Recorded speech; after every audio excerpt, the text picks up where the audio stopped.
Main events get remembered, champions get photographed, but every wrestling territory, especially Portland, was built on something just as important.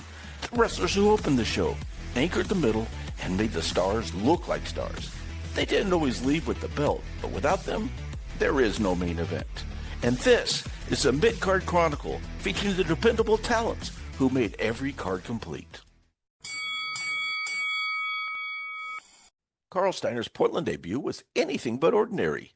On February 23, 1985, he walked into the Northwest and defeated Bobby Jaggers to win the Northwest Heavyweight title on his very first night.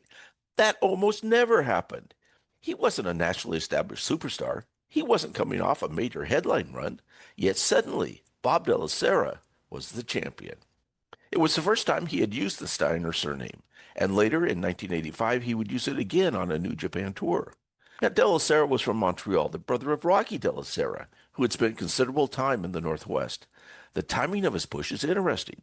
Rip Oliver and Buddy Rose were gone from the territory. The top heels were Kendo Nagasaki and Ed Wiskowski, and the Calgary version of the Cuban Assassin had just left. The territory needed something, and Steiner was given the ball. Before Portland, De La Sera had wrestled as Bob Heffernan, a storyline relative of Roy Heffernan from the original Kangaroos, even teaming with Don King in Florida under the Kangaroos banner. In Canada, he had worked as a UFO, a really unusual mask gimmick. He wasn't inexperienced. He just hadn't been the guy. In Portland, he also captured the Northwest Tag titles with Mike Miller. The partnership eventually dissolved into a feud, a classic territorial progression.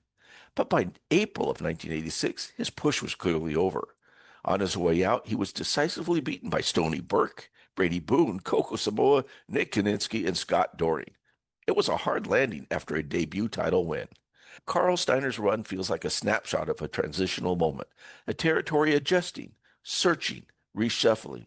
Sometimes you're brought in to stabilize a scene. Sometimes you're brought in to fill a gap.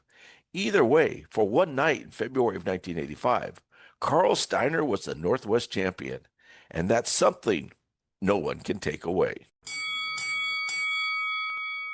Luigi Massera's wrestling story stretches back to 1946. He came to the Northwest as early as 1951, originally wrestling under the name Marshall Lewis, a combination of two wrestlers he admired, Ed Strango Lewis and Everett Marshall.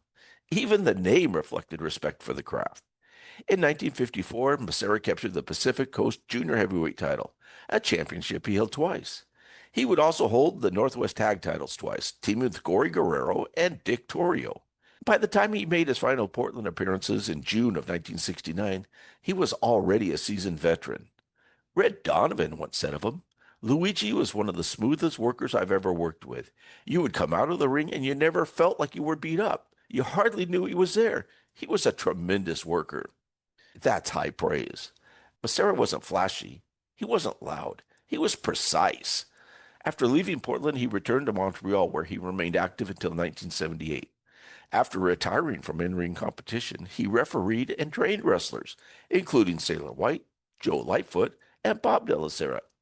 His influence carried forward through others. Now, Massera reportedly loved to gamble, and by most accounts, wasn't particularly lucky at it. And he had a twin sister, another detail that makes him feel more human than myth. He represents a type of wrestler that every territory relied upon, the craftsman, not the headline, the foundation.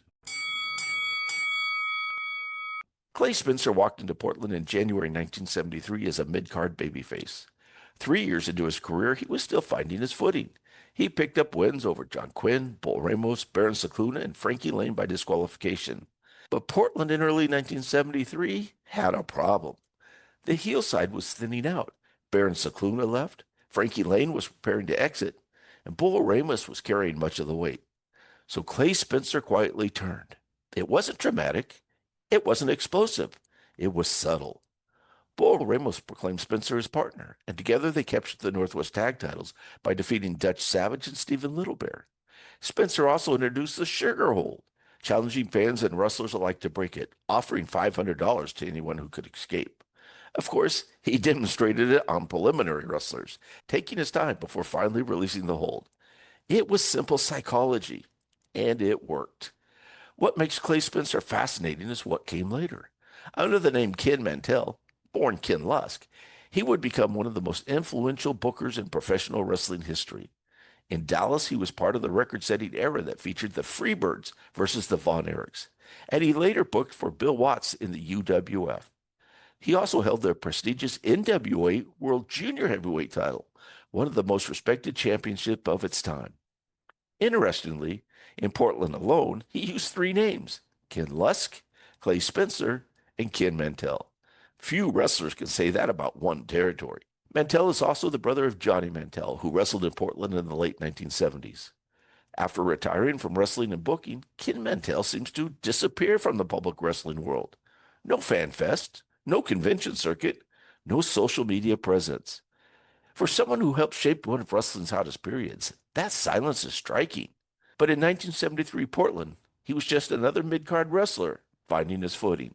And that's exactly what the Mid-Card Chronicle is about. Not every wrestler becomes a face of a territory. Every territory survives because of the ones who show up night after night and make the card work. The steady hands, the character builders, the glue that held it together. And this has been the Mid-Card Chronicles, because without the middle, there is no main event. This series is based on the Encyclopedia of Portland Wrestlers by historian Mike Rogers. It's available now on Amazon, and new episodes drop every Friday. So be sure to follow us on Spotify, Apple Podcasts, and on YouTube. I'm your host, Frank Culbertson, and thanks for joining us here on the Mid-Card Chronicle.